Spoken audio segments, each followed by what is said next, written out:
કોઈ એવા પેશન્ટ નથી જેના રિપોર્ટમાં કોઈ એવું આવ્યા હોય કે ના પમ્પિંગ ઘટી ગઈ છે કે એવું છે.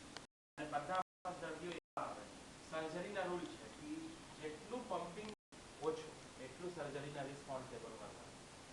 50% નોર્મલ પમ્પિંગ હોય આપણા બધામાં 50 65 60 50% થી નીચે છે 25 છે એટલું રિસ્ક તમારું વધારે સર્જરી. હવે માઇન્ડસેટ ક્લિયર રાખો કે તમને સર્જિકલમાં જવું છે કે નોન સર્જિકલ.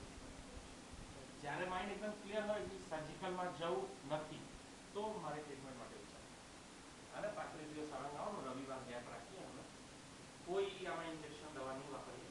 રોજ 1 કલાક આવો 2 કલાક પહેલાથી કશું જમવાનું કોઈ સાઈડ ઇફેક્ટ નથી. તમને ટ્રીટમેન્ટ અહીંથી આપીશું આપણે લઈને આવવાનું નથી અને આમાં ટ્રીટમેન્ટ પૂરી થઈ જાય 35 દિવસમાં તો એ થાય ત્યાર પછી અંદર શું ફેરફાર બીજું શું છે તમને ત્યારે તકલીફ શું આ બધું જતા રહેશે.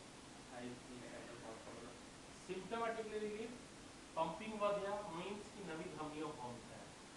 એમાં બ્લોકેજ હોય કે તો ખુલવાનું કોઈ નહીં કાઢવાના. બ્લોકેજ તમને કોઈ કહે ને કે બાયપાસમાં હું કાઢી નાખીશ સાફ કરી નાખીશ આ બધું કોઈ નહીં. ધારો કે આ બ્લોકેજ થયો તમારો આ ધમની બ્લોક છે તો આ બ્લોકેજ કોઈ કાઢવાનું નહીં. બાયપાસમાં અહીંથી એમ જ પડેલું અમારામાં આના બાજુમાં નાની નાની ધમનીઓ બંધ પડેલી અવસ્થામાં હોય જ્યાં સુધી આ ખુલ્લું હોય આના કોઈ કામ ના હોય.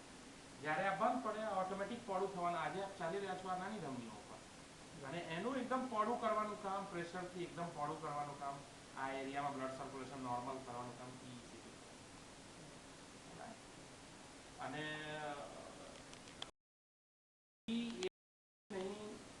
જે એરિયામાં સિટીના કેટલા દર્દીના અમે કર્યા ગોપાલ બહાર ગામથી પેશન્ટ આવ્યા છે અમદાવાદથી આગળથી આવ્યા છે સિટીના ડોક્ટર દોશી છે તમારા પેશન્ટ.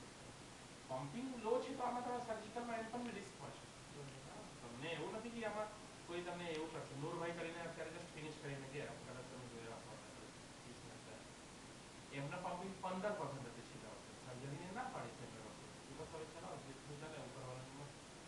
પછી એમાં ખબર પડી છેલ્લા વર્ષે ટ્રીટમેન્ટ લીધું છેલ્લા વર્ષે સિવિલમાં જઈને રિપોર્ટ કરાયા પમ્પિંગ વધીને 24 થયા 9% પમ્પિંગ વધ્યું.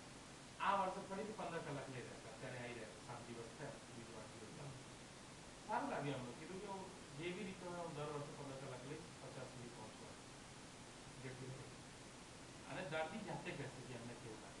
એકચ્યુઅલી 4 એટેક આવી ગયો છે. હું કહું છું ને કે અમારા પાસ ભગવાનની દયા કહો કે ઉપરવાળાની દયા એવા જે પેશન્ટ આવે છે બરોડામાં જે સિનેરિયો છે આ પ્રમાણે કોઈ ડાયરેક્ટ જલ્દી આવે નહીં. તમે સમજી શકો આમાં પેશન્ટ મારા પાસે ડાયરેક્ટ જ આવે જેમને સર્જરીની ઈચ્છા ના હોય આ અને હું સામેથી ક્લિયર વાત બધા વારે ઈચ્છા છે જ નહીં. હું આજે મેં પોતે પણ કીધું કે તમારા માટે બહુ રિસ્કી છે. વેરી રિસ્કી ઓન ટેબલ તમને ઇન્ટરનેટ વાપરવાનો ઇન્ટરનેટનો જમાનો છે તમે જોઈ શકો ઇન્ટરનેટ google.com માં જાઓ તમે EECP લખો પૂરું વર્લ્ડ ના આવશે અને EECP વડોદરા લખો તો અમારું આવશે.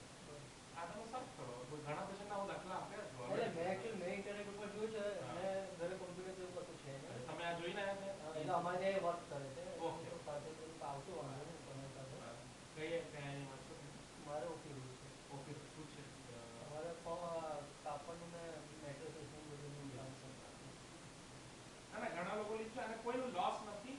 Second they are the most eligible આ બધા મોસ્ટ એલિજિબલ પેશન્ટ છે. એમનું હાર્ટ ડાયલેટેડ એલવી છે પોડું છે. ઘણા પેશન્ટ એવા બી આવ્યા છે અત્યારે ચાલી રહ્યા છે રમેશ રામજીભાઈ અમદાવાદથી જે આગળની વાત કર્યા 1 મહિના પહેલા આવ્યા ત્યાંથી 15% પમ્પિંગ છે થોડું બિચારા 10% વાંચતા એમને લઈને આવ્યા. હું ઇકો કરીને પહેલા જોઉં પછી જ હું ફિટનેસ આપું. ઇકો કર્યો તો લોહીના ગાંઠો હતા.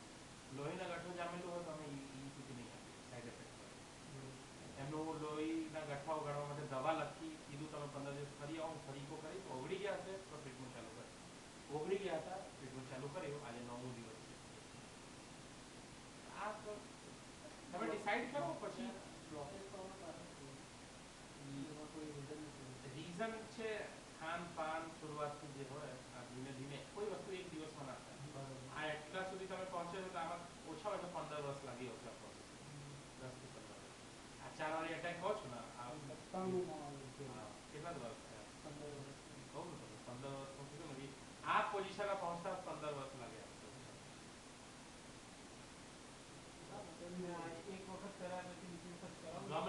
જ્યારે ના થેલિયમના રિપોર્ટ કરાવો, આમાં કહેશે ક્યારે કરવાનું, નિયમ પ્રમાણે આ રીતે ચાલવાનું. બાકી તમને જ્યારે ઈચ્છા હોય ત્યારે અમારી પાસે એક માસી છે 18% પમ્પિંગ છે, 24 સાયકલ પછી જઈને અમદાવાદમાં કરાયા, તેમજ 20% પમ્પિંગ. પછી મને કીધું સારું તો તેમજ 2% વધ્યું છે, શું કરવાનું?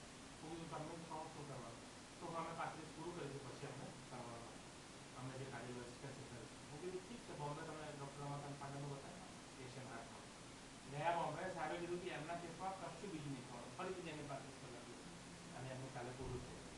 તો 35 અને 24 કેટલા કલાક થાય? 60 કલાક જેવું ટ્રીટમેન્ટ લીધું અને એમનું સારું લાગે છે.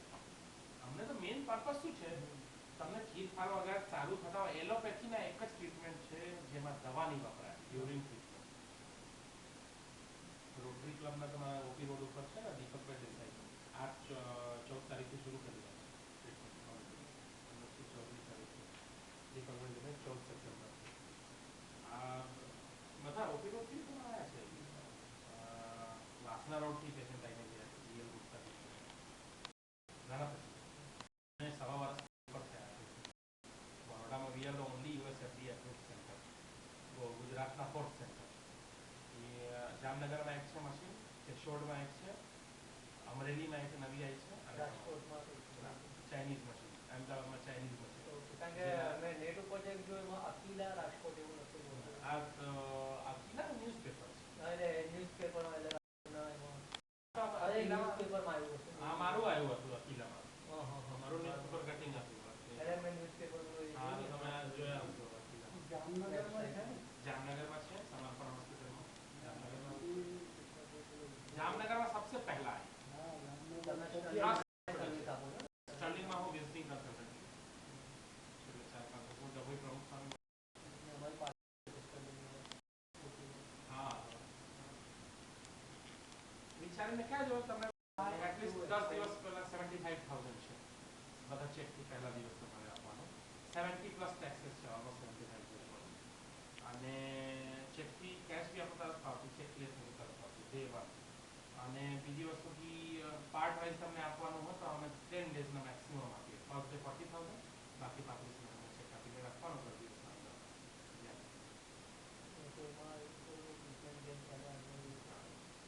એમાં અમે છેલ્લા 4 મહિના એ શરૂઆતના 4 મહિનામાં અમે જોયા, અમને બેડ એક્સપિરિયન્સ થયો, પછી અમે બંધ કર્યો. દર્દીનું સારું થઈ ગયા 28 સાયકલ પછી જતા રહ્યા. 5,000 રૂપિયા ડિપોઝિટ છે, ચેક આપેલું છે, ચેક બાઉન્સ. તો હવે એવું તો એટલીસ્ટ અમે રાખ્યા છે પર સાયકલ 2,000 પડે છે, તો અમને કોઈ